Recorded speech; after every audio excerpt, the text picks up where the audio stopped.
We start our adventure with a view of the projection of all galaxies within 8,000 km per second in the V8K redshift catalog. The projection is in supergalactic coordinates, with the plane of the Milky Way slanting at a steep angle across the center and wrapping around the edges. The nearest galaxies are in dark blue and concentrate around the Virgo cluster on the supergalactic equator to the right of center, or around the Fornax cluster in the lower left quadrant. One of the two most prominent filaments is the Pavo-Hindus structure in cyan and yellow that can be followed from near the Virgo cluster across the zone of obscuration, rising increasingly above the equator toward the left. The other most prominent structure is the Perseus species filament in yellow and red, rising at a sharp angle to the extreme left.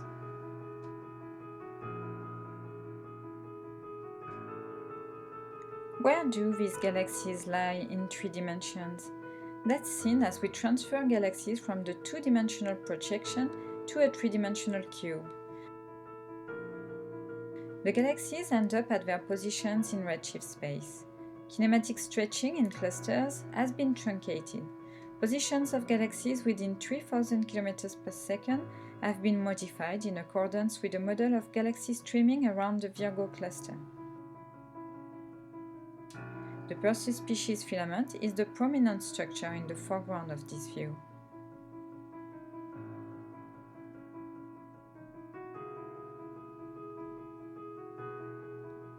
The complexity of what we are seeing is overwhelming. Let's get grounded by a visit to where we live.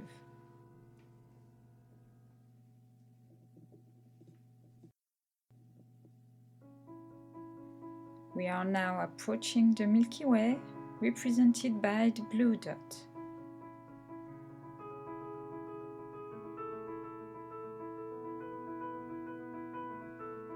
The scene is now centered on the Milky Way, with its entourage of small galaxies and adjacent Andromeda galaxy with its own entourage.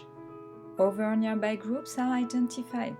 There are good distance measures for most of the galaxies in this scene. These nearby galaxies are positioned in physical space with positions in velocity coordinates of distance times Hubble constant. We are looking at a cube that extends to 6 megaparsecs.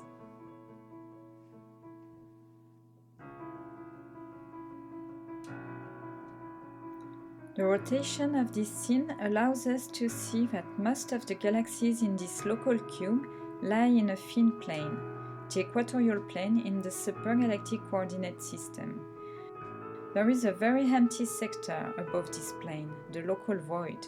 We call the flattened distribution of nearby galaxies the local sheet, and we see that it is a wall bounding the local void.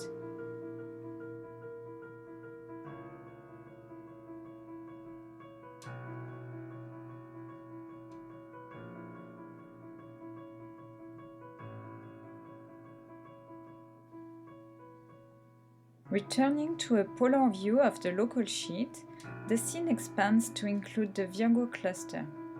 The local sheet trails off in density beyond our location in the direction away from the Virgo cluster. Our inventory of accurate distances is severely diminished beyond 500 km per second. With the next scene, we draw back to see a polar view of the entire width and length of the V8K catalog, though what is shown is only a line-of-sight slab 2,000 km per second thick, centered on the supergalactic equator. The most prominent feature is the crowding of galaxies in a horizontal band just above center, running left to right, from Hydra Centaurus through the Virgo cluster to the Ursa Major cluster and beyond. Other prominent features include the Fornax cluster region, Perseus species, and the southern wall Pavo-Hindus and a slice through the Great Wall.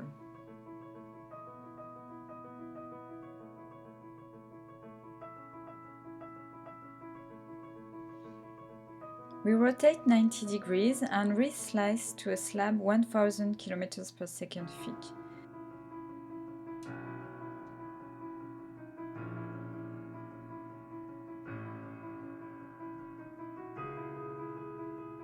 The slice includes the Virgo and Fornax clusters, the local sheet, and local void near the center. We see intersections of the Great Wall on the right and the Southern Wall at the left.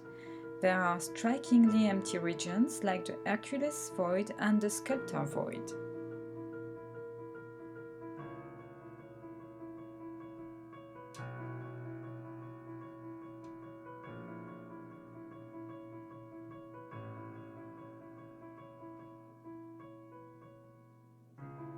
Another 90-degree rotation and a 2000 km per second thick wrist slice gives us an edge-on view of major components of the Centaurus-Hydra-Virgo supercluster complex.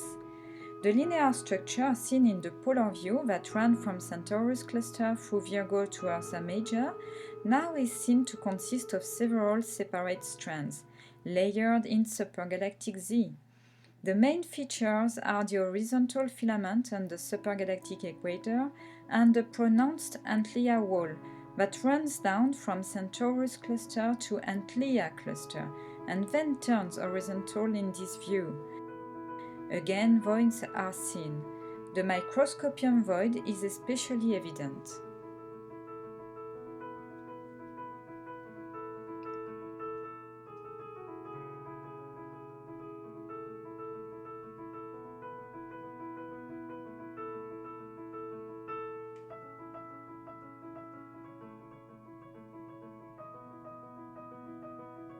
The scenes that have been shown give an inflated impression of the importance of the local region. We are aware of objects nearby that are unnoticed far away. It can be anticipated that the distribution of galaxies, large and small, is roughly the same at all distances in the small patch of the universe that we are considering. Here we compensate for the increasing loss of galaxies as a function of distance. We don't know exactly where the missing galaxies lie, so we associate them with the galaxies that are seen and then smooth and show contours of the smooth density field. Now the local region appears dramatically reduced in importance. The main structures are the Great Wall and the Perseus species filament with the Southern Wall.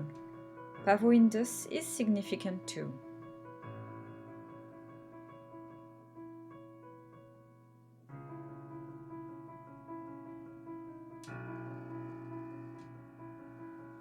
A rotation takes us close to a polar view. We see the importance of the Great Wall and the Hercules cluster region within it. The Perseus species filament is important and we see its connection with the Southern Wall. The local supercluster is not so important.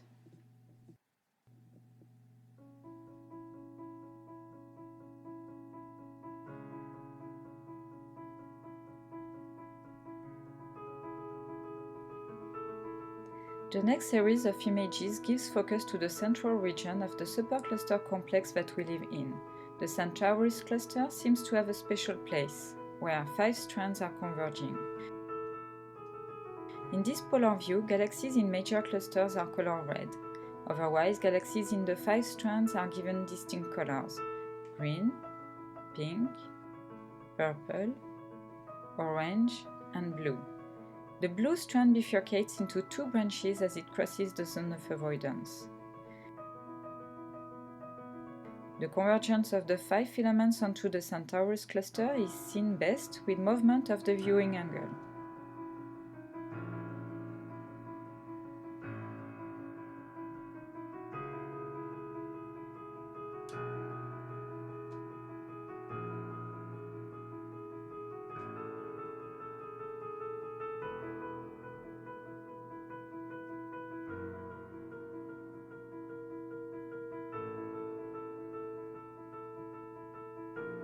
The scene reminds us of the many arms of an octopus.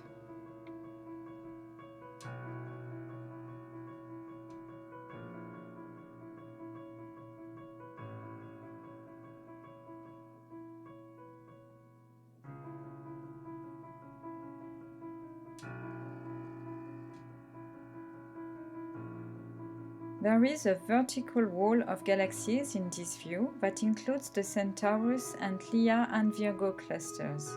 See how the local void is bounded by two of the strands from Centaurus?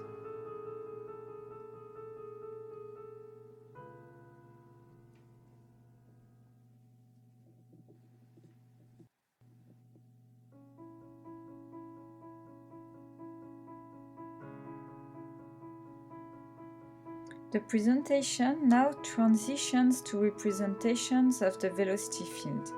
Only a fraction of the galaxies in the Redshift catalog have accurately measured distances. In the present analysis, our distance measurements are limited to the volume within 3000 km per second. We begin with a polar view of a 3000 km per second slab in thickness. An arrow is attached to each galaxy with a measured distance.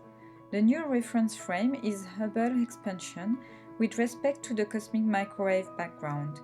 Deviant or peculiar motions towards us are shown as blue arrows and deviant motions away are shown in red. We see an obvious dichotomy. Galaxies to the right of the Milky Way tend to have blue arrows, while galaxies to the left tend to have red arrows. There is evidence of a flow that picks up speed from right to left. The scene now evolves to a representation of the deviant motions derived from a Wiener filter model of the velocity field. The vectors of motion are now three-dimensional, constrained by observed line-of-sight motions where they exist. The Wiener filter model provides an expectation peculiar velocity for every galaxy in the redshift sample.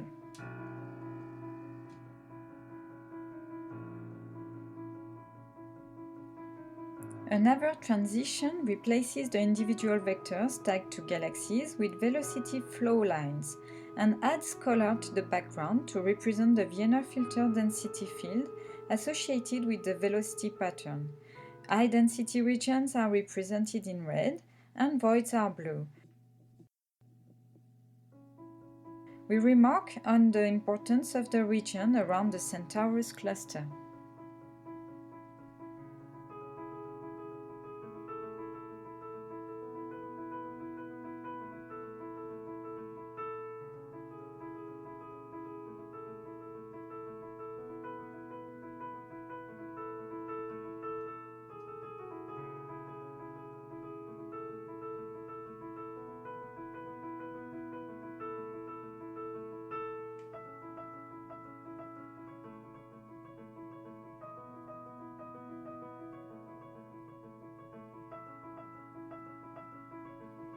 Now there is a 90-degree rotation and the slab being considered is 2000 km per second thick, capturing the wall of structure running from Centaurus and Antlia through Virgo and Ursa Major. Again, the map of observed peculiar velocity reveals the right-left dichotomy. Blue arrows towards us on the right, red arrows away on the left.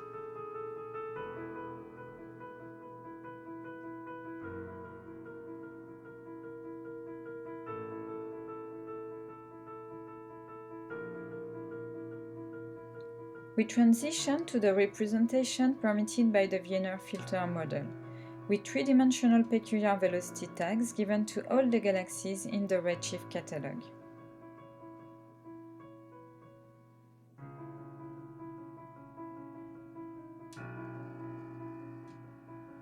And then transition to the representation of flow lines and the underlying density field. Again, we see the importance of the region around the Centaurus cluster. Densities go to green, the mean density, beyond the domain of the measured density constraints.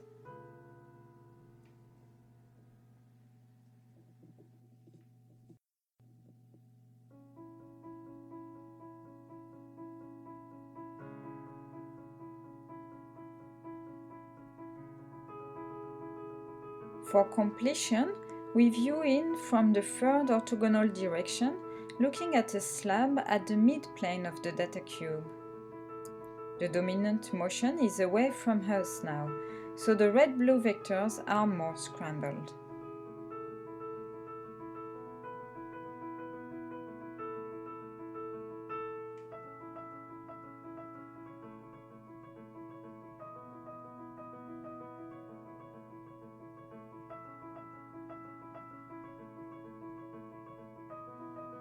The processing by the Wiener filter reveals the pattern of flows.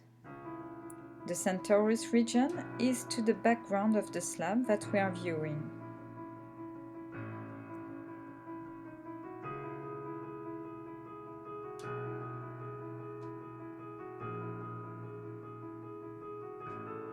Now we see the streamlines of motion and underlying density field. Particularly note the outflow from voids and the particular prominence of the local void. The present analysis must fail to represent the true extent of the local void, because it extends beyond the domain of distance measurements.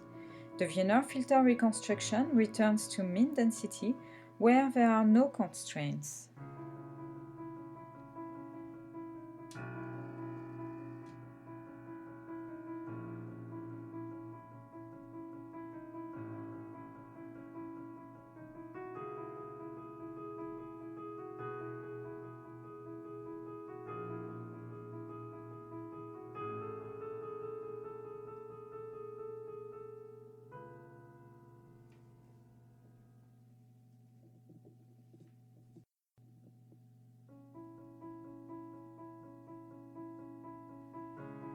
We end with a fanciful view of the supergalactic equator.